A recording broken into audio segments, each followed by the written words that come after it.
And our first discussion item is very timely, as it is every week, and it's to get an update on COVID-19 and providing direction to staff. We have with us today Anna Roth, who is our health director, as well as Dr. Chris Varnatano, who is our health officer. As I think everyone is aware who is watching this meeting, we have been pushed back into the purple tier because we are seeing a significant surge in cases in our community, and the Board of Supervisors is very concerned and grateful to the assistance we are receiving from our health department to implement appropriate restrictions as needed to try and slow down the spread of this virus.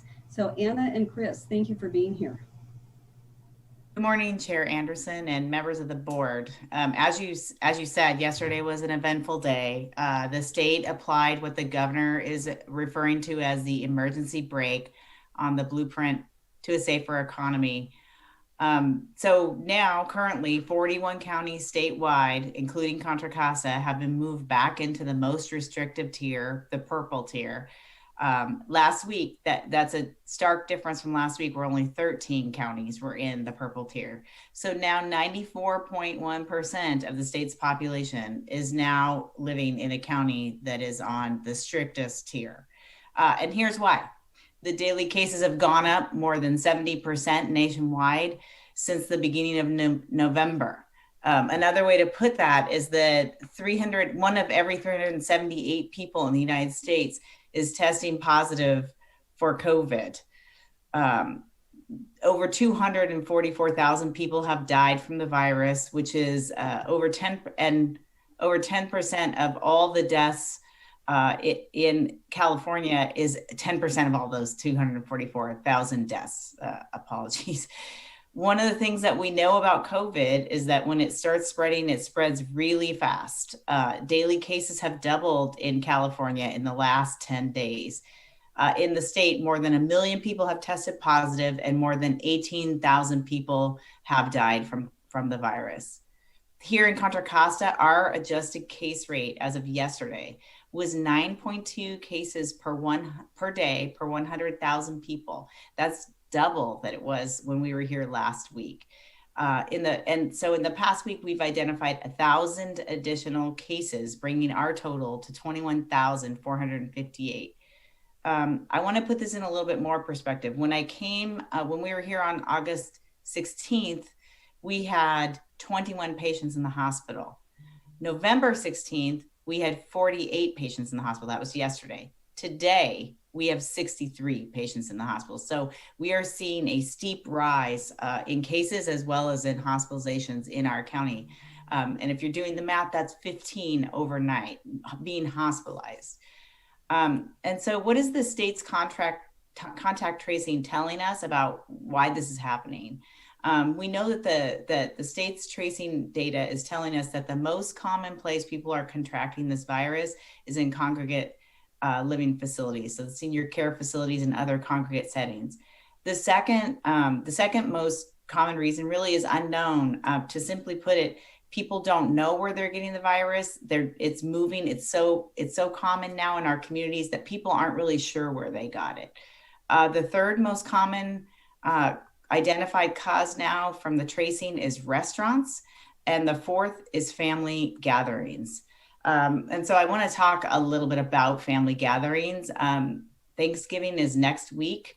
And first, we know that this can be a really hard time of year for many, and even without COVID. So on top of that, now we are really thinking a lot about the behavioral health impacts of the isolation, the stress of the pandemic. So many of us may not be able to go see our loved ones and connect with our support systems in the way that we have in the past. And so we'll be posting several resources on our website and social media this week about different resources that we have available to people. And we strongly encourage anyone who needs support to reach out. Traditionally, this is a time to gather with our family and friends and consider asking, and what we're asking now is if you gather, keep it safe, keep it short, and keep it stable. And what we mean by that is have it outside if you can. Hold it at 3 households or less with a maximum of 25 people. Keep it short, so 2 hours or less. And I'll add one more thing. If you plan together as a family, consider asking everyone to get tested 3 to 5 days before the event. And though that should not be seen as protection, you should still wear face coverings. It is an added layer of information that you'll have when you come together. And so that's just sort of one piece. The other thing is face coverings. We can't stress this enough, that wearing face coverings at all times, especially when you're talking to others, is really key. You can remove the coverings briefly to eat or drink as long as you stay at least 6 feet away from everyone outside of your household. And how much does it really matter to wear face coverings? At UCSF, they're predicting if 80% of the population wore masks, it would do more to reduce the spread of COVID than a very strict lockdown. And so that's why you keep hearing us talking about wearing a face covering, masking, cover your face. Even among family members, it's the best way to protect yourself and those you love. And we know this news is hard to hear, especially right before the holidays. And we wish that we had better news. We hope that people can use the information on our website at cchealth.org to find ways to celebrate safely. And I won't have the opportunity to come back to the board before the Thanksgiving holiday. So I wanted to conclude my remarks today with a message of gratitude. To the Board of Supervisors, I want to thank you for your leadership during this extremely trying year and trying circumstances.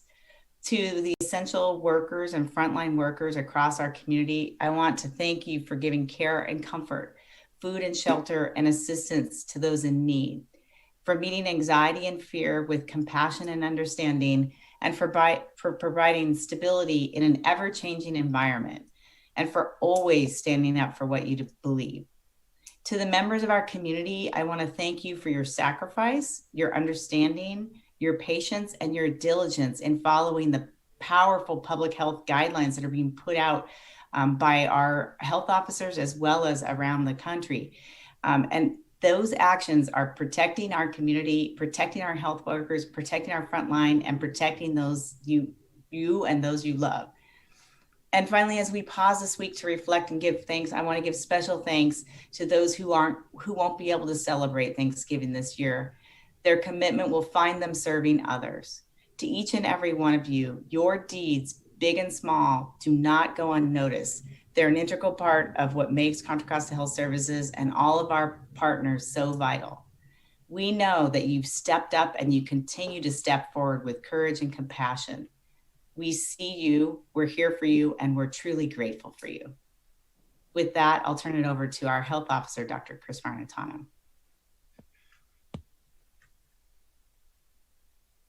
Thank you, Director Roth. As Director Roth mentioned, in addition to our cases and hospitalizations rising rapidly, our test positivity rates have almost doubled in the last few weeks, from a low of 1.9% to now at 3.6%. And last week, alarmed by the steep rise in cases, test positivity, and especially hospitalizations, several Bay Area counties, including Contra Costa County, took action to close indoor dining and institute several other purple tier restrictions. The state then took the action yesterday to implement the full purple tier restrictions to Contra Costa County, as well as most counties throughout the state. These additional changes will go into effect today. This includes worship services now must be held outdoors only.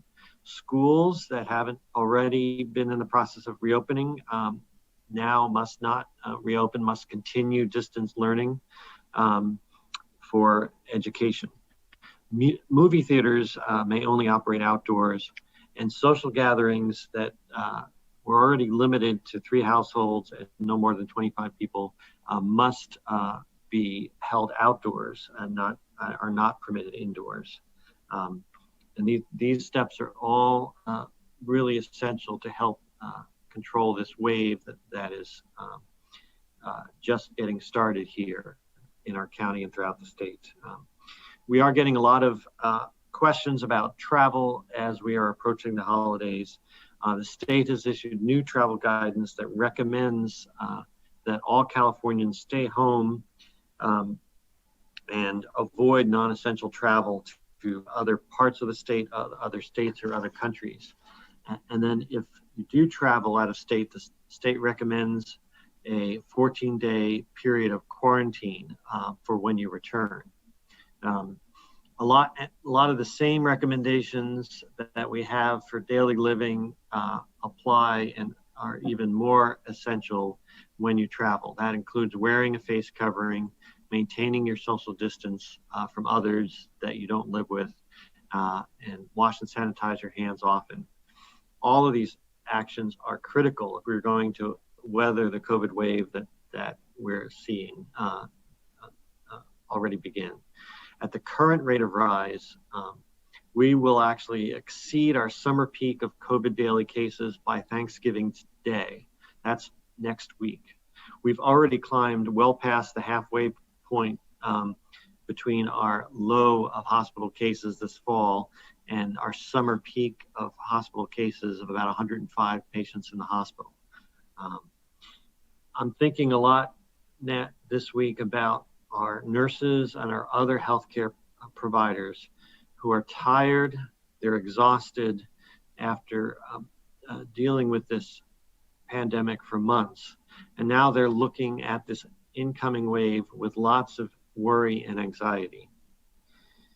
Now, to bring up a more hopeful topic, there's a lot of encouraging news about COVID vaccines we've seen in the past couple weeks.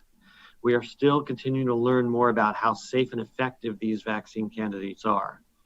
Yesterday, there was news about a vaccine made by the Moderna company that was over 90% effective in preventing COVID infection.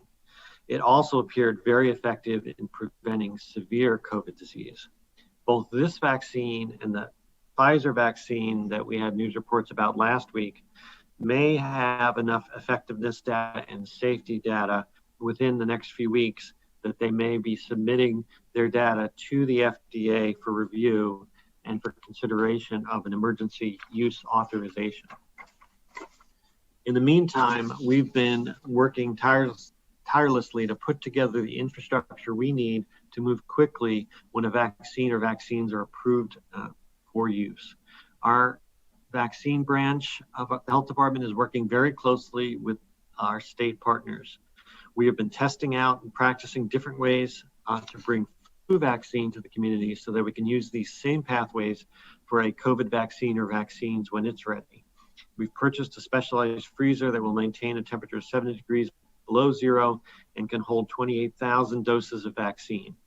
The Pfizer vaccine announced last week can be stored at refrigerator temperatures for the last 5 days before being administered. The Moderna vaccine also needs to be initially stored at these low temperatures, but can be stored at refrigerator temperatures for the final 30 days before being administered. So that gives us more flexibility with this vaccine. We have both fixed and mobile refrigerator capacity on hand for an additional 83,000 doses of vaccine. So that the Centers for Disease Control and the Department of Public Health at the state of California continue to develop a phased approach to dispensing new COVID vaccines. The first phase is a very tight focus on healthcare workers treating COVID-19 patients and healthcare workers who are likely to be exposed to the disease. The phase 1B includes individuals at increased risk of severe illness or death, as well as essential workers. And the next phases include rolling out the vaccine to the general population.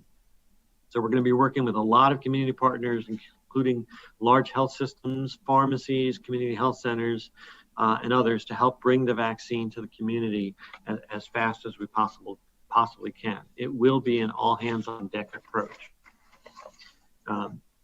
Finally, I just want to conclude to say that we all need at this point, given what we're facing, to hunker down, stay at home, wear our masks, and avoid gatherings as much as we can in the face of these rapidly rising COVID rates and hospitalizations so that we can safely get through this dark COVID winter and get us to a glorious vaccine spring. And I'll stop here, and Director Roth and I will be available for questions. Okay, thank you. And I love that glorious vaccine spring. That will be our rallying cry here on out. Okay, Karen, go ahead first, please. Hit the wrong button. Thank you both for your information and encouraging words. I just want to highlight to the public that's listening that this is real. I'm sure my colleagues and I have experienced what I'm experiencing, and that is an increasing number of emails that came in before the governor's recent action, but you know, they're obviously experiencing COVID fatigue, and since it hasn't hit them, it isn't as what I called as selfish as it used to be. Well, it's not hitting me, so why don't you just keep all the old people in the nursing homes? But it's the concern about the economics of it. And I can assure those members of the public that we are extremely concerned about the economics of this. But if we don't get this under control, it's going to get worse. And that does not bode well.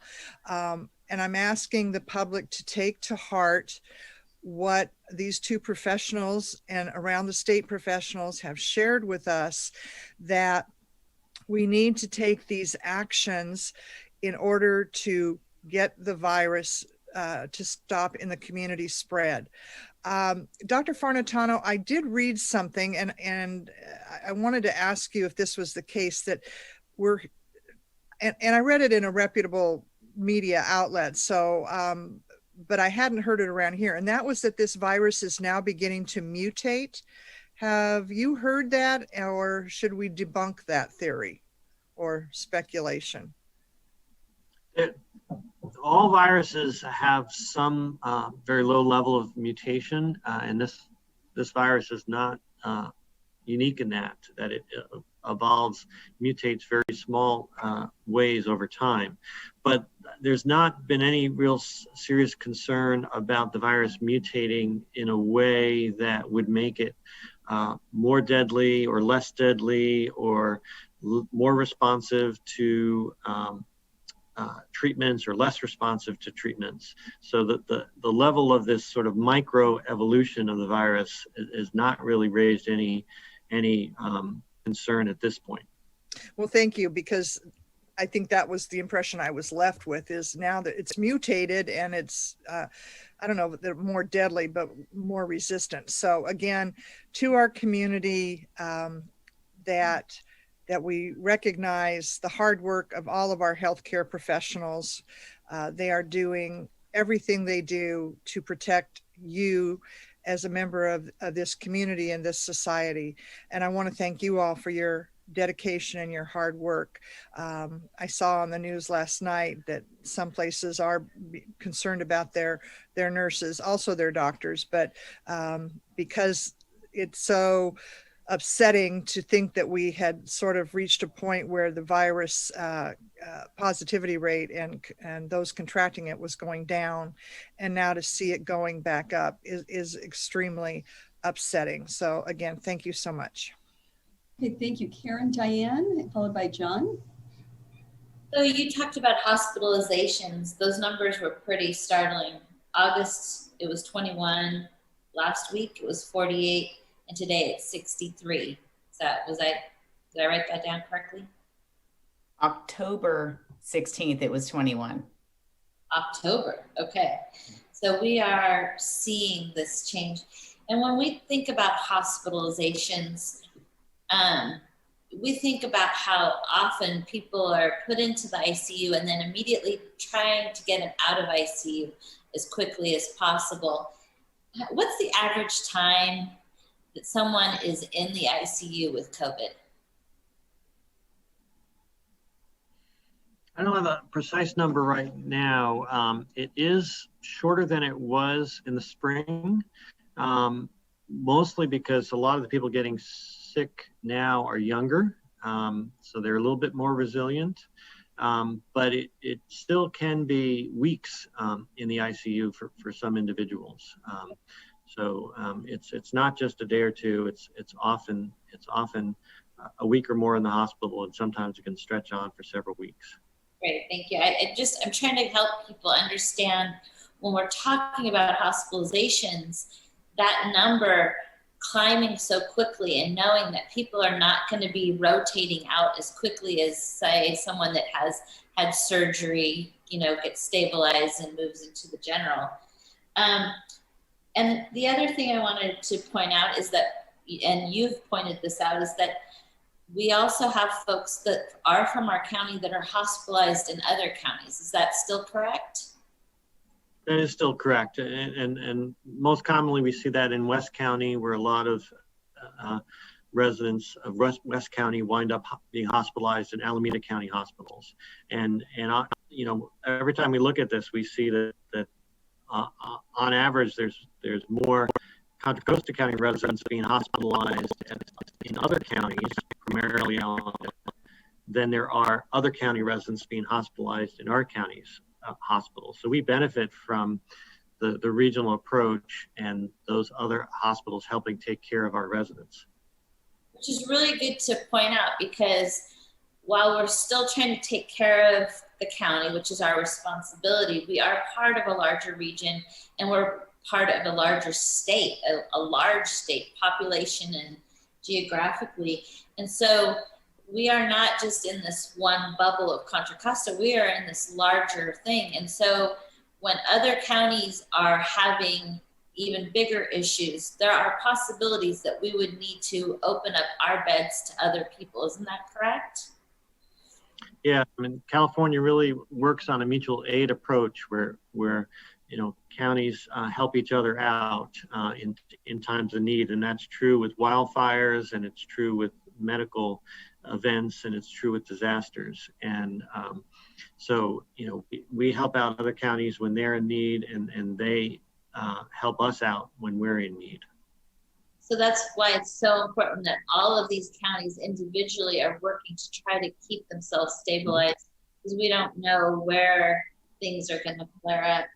Can you give that's also why it's so concerning that it's happening across the state. I mean, you look at the map, almost the entire state is in purple, and then if you look across the country, hospitalizations are surging across the country. So that mutual aid approach is going to get more difficult when everybody needs help.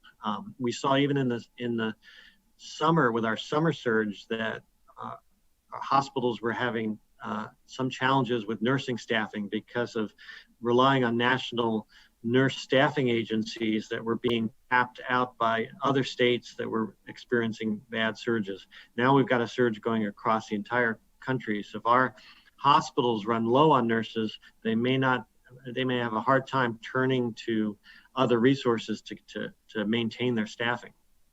Great. And what's the status of the Craneway Pavilion?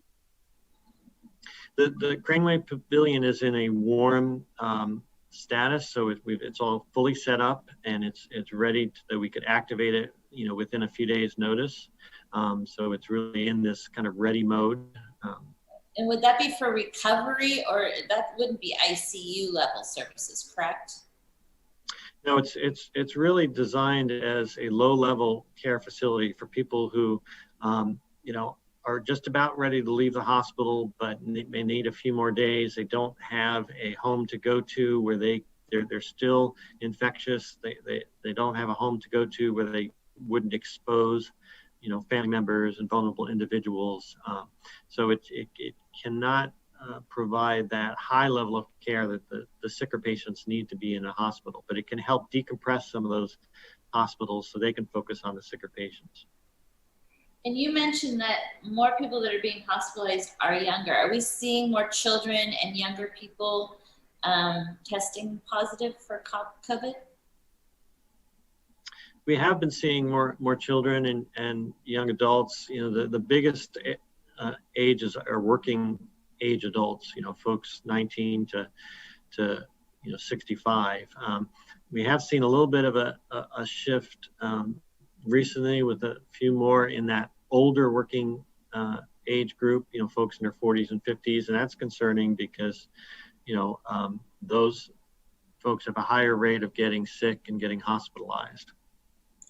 And we still don't know what the long-term effects of this could be for folks that may get it in a milder form, or not as serious as the hospitalization.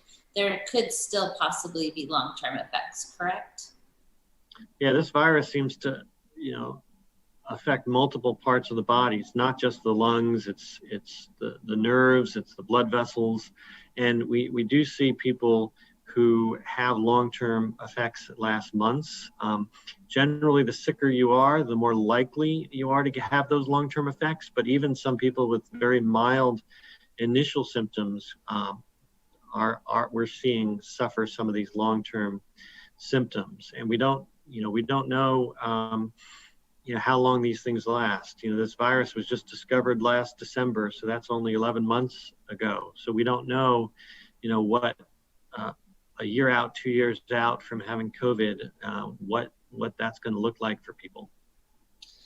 Something I heard on Sunday morning was somebody said the message that they were putting out was, really be careful about Thanksgiving, because the persons that you choose to spend with on Thanksgiving could possibly not be around by Christmas, which was pretty brutal that I heard. But I think that it's that serious, that we really need to be careful, and that it is a sacrifice. And I would like to send this message out to everybody that even for those people that feel so frustrated about this, I'm asking you to wear a mask and physically distance for our nurses and our doctors that go to work every day, that see everything on social media, see all the uproar that's going on TV.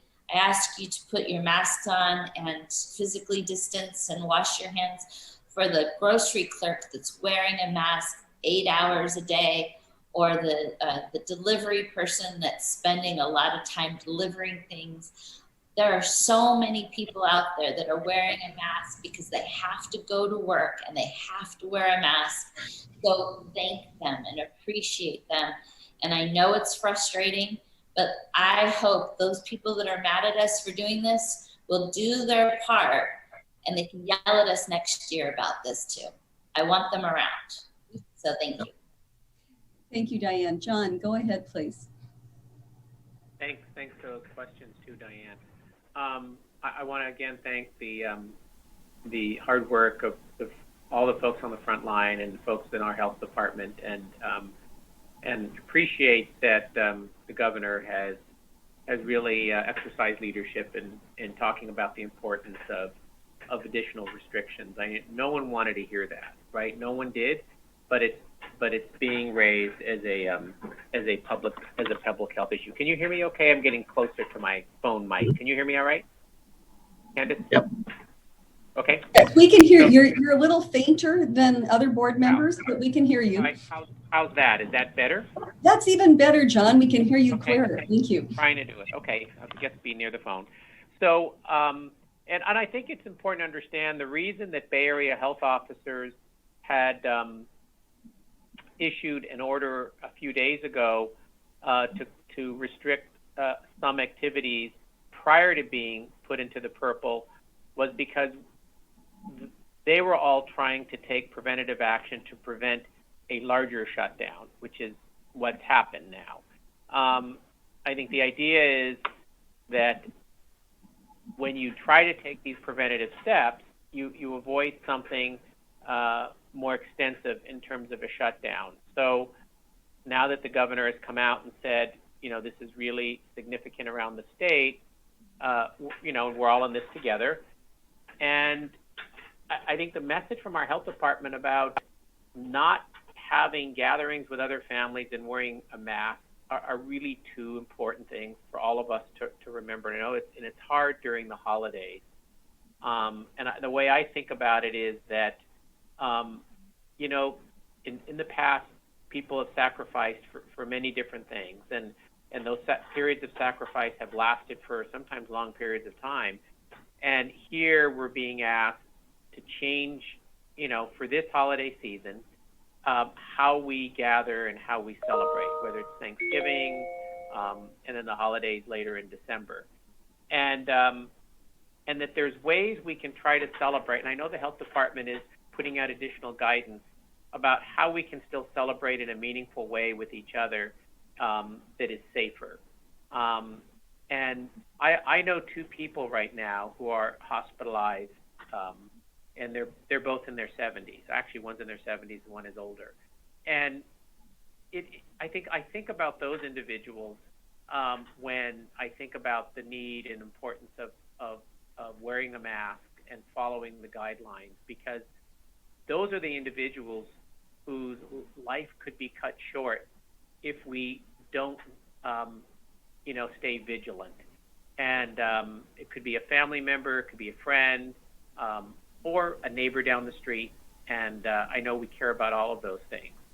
And then there are communities around our county that are harder hit, whether it's Bay Point, San Pablo, parts of Richmond, Rodeo, and then also our Latinx community being the hardest hit. And so those that are also frontline workers, I think Diane said it well, are, out working every day, wearing a mask so that, we can go out and buy groceries or buy what we need.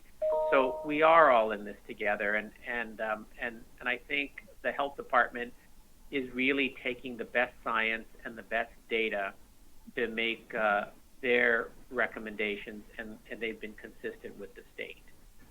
So with that, let me just ask the health department. One is the timing. So I asked a couple questions. I'll just put them out there. One is the timing of when you'll put out some additional guidance for coming up for Thanksgiving. I think having clear, simple guidance is really important because there's been so much information and so many changes. So one, the timing of that. Two, what do you see as a sort of an estimated time range of when a vaccine would be available for public distribution, probably early next year? And as part of that, there's been some reports that the vaccine may be less effective on older individuals, and can hear a little bit about that.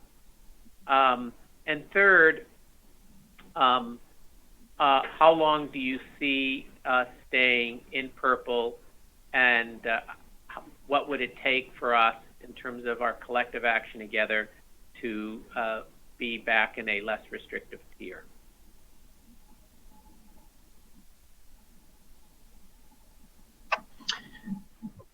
I think as first question, I think, see if I get them all. So the messaging, we are actually having a press event at our Bates testing site within the hour. That's a media event to highlight our guidance around holiday, being safe for the holidays, and we're calling it testing for turkey. So encouraging people, if it's better not to gather, but if you are going to gather with extended family, to get tested before you do. And then again, keep it small, keep it safe, keep it outside. Keep your masks on. Do everything you can do to minimize the risk of that gathering. As far as the timing of the vaccine, these two vaccine candidates, this Pfizer and this Moderna candidates, the companies have said that they may have enough safety and effectiveness data by the end of November or the first week in December. They're required by the FDA to have at least 2 months of data for people after they've received their second dose of vaccine. So both of them require 2 doses spaced a few weeks apart. So all their trial participants had two months after their vaccine, their second dose was given, to see both any kind of side effects they may have and how effective it has been. It's an unfortunate silver lining that because there's been so much COVID disease throughout the country, that that these trial participants have been exposed a lot more, and there's been more cases in the trial participants, especially in the placebo arm, that they've been able to actually get data a lot quicker than they expected.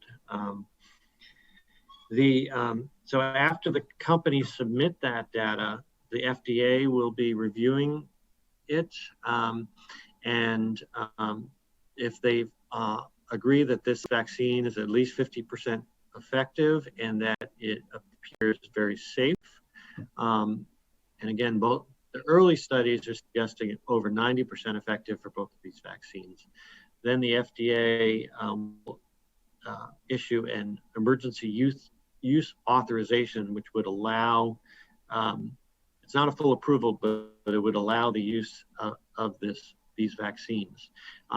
Several states, including California, have created their own scientific review boards to review that same safety data.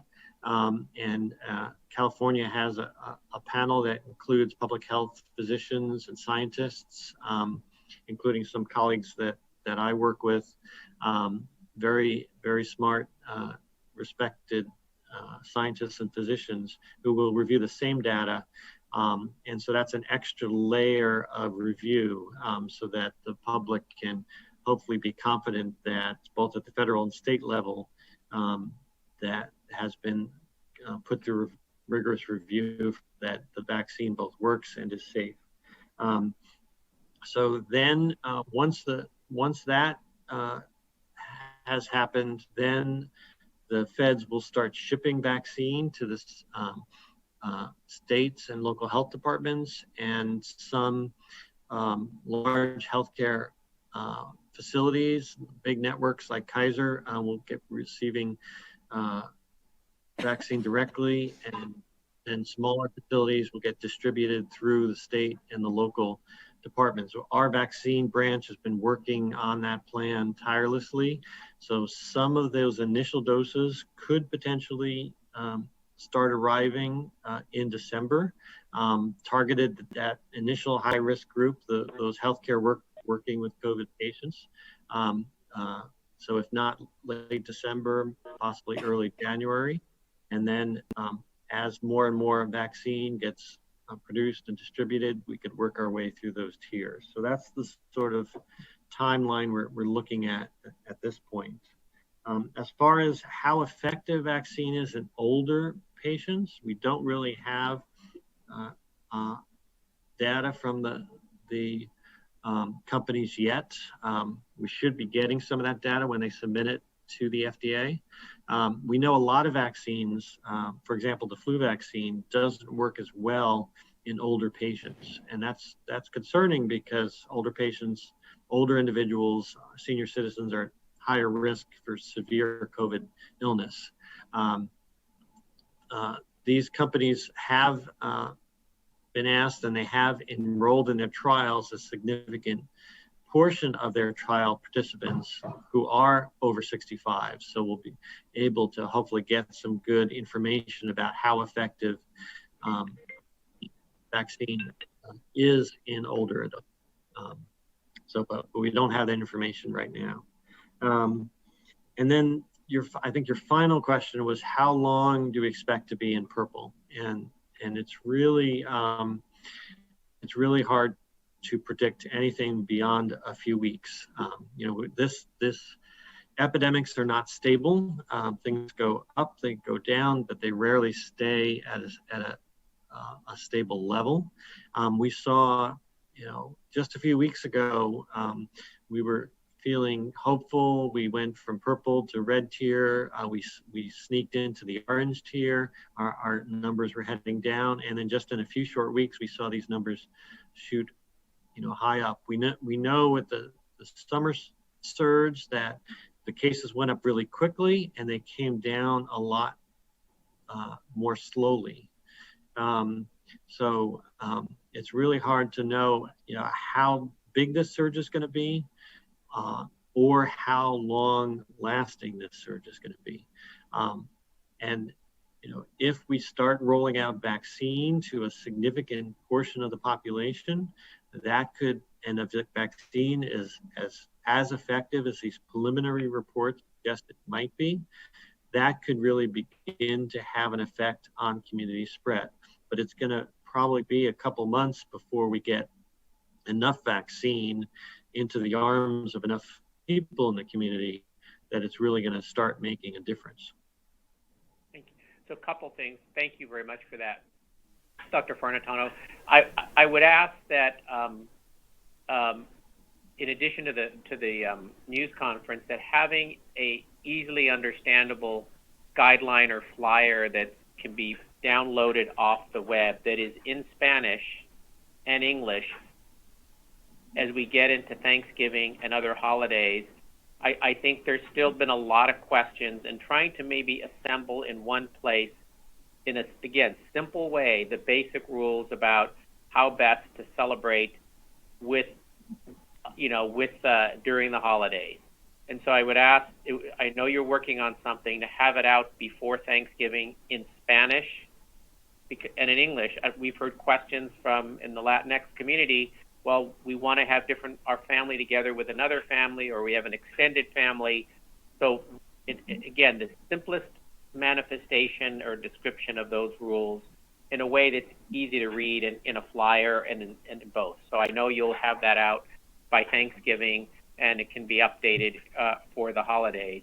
I mean, and a common question that comes up, and it's one that many families, including my own, have, is what happens when you have a child who goes back and forth with both parents?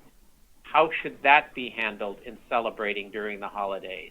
In fact, that should be addressed, and maybe, because I get that question a lot, and since, I can relate to it. How would you answer that question?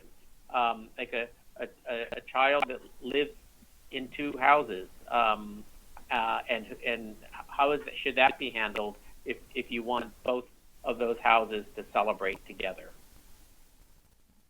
Yeah, and that's a common and more challenging scenario. So this is, now you've got those two households really getting exposed to each other on a regular basis. And so it makes it even more important for those two households to try to limit, contacts beyond those two households, to minimize the risk, because, once an infection makes it into one household, and so many of these infections are asymptomatic, it's gonna very easily spread between the two households. So just, the bigger your household is, the more interdependent your household is with another household, makes it even more important to limit the other interactions in the community as much as you can. And under the rules currently, these gatherings, again, have to be outside, no more than 3 families, no more than 25 people, social distancing, and wearing a mask. So staying 6 feet apart doesn't remove the need to wear the mask. Correct. Preferably for 2 hours or less. And if the weather is cold during the holidays, and someone wants to say, well, can we do this indoors? What would your answer be? My answer would be it's not safe, it's not recommended, and it's not allowed by the state health order. I would recommend, if it's, reschedule it. Wait for a warmer day. If it's a rainy day, wait for a sunny day. Get a space heater, get a fire pit or something where you can still do it outdoors.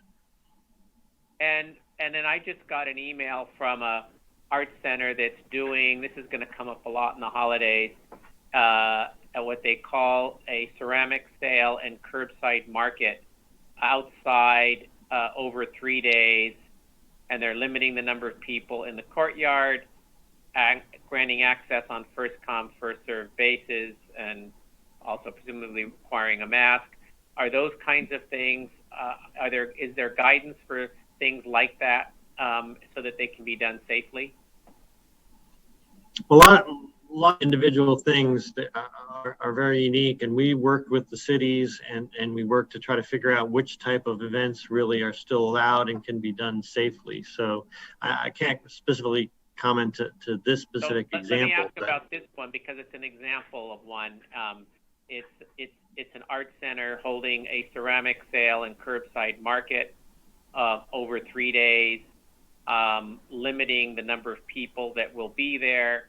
So they're going to have artists selling their work and I'm sure we're going to see this across the county, selling their work, obviously on tables that are distanced. Is that allowed, and is there additional guidance for those kinds of things? Well, I would ask them to look at the state guidance on retail. There is very strict guidance for all retail to follow. So they need, like any other retail outfit, they need to follow the retail guidance. Okay. All right, thank you. Okay, Federal, do you have any questions for Dr. Farnetano? But we'd love you to unmute. Sorry, you were being so respectful by muting. Now we just need you to Okay, thank you, Chair.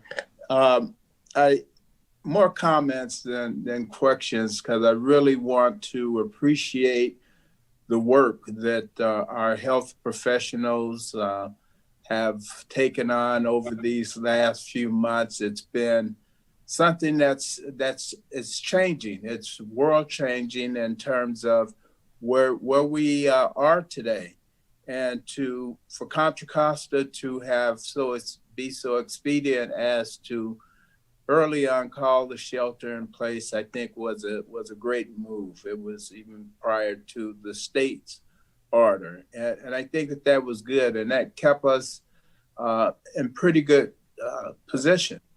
But as time has gone on, and we knew that we probably would see this resurgence, it's important to continue to follow those orders.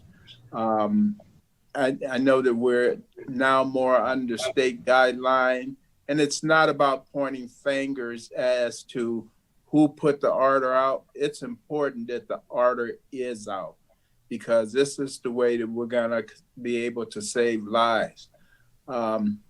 As we look at the holiday season, we just have to reinvent the way that we're gonna be able to celebrate with our families.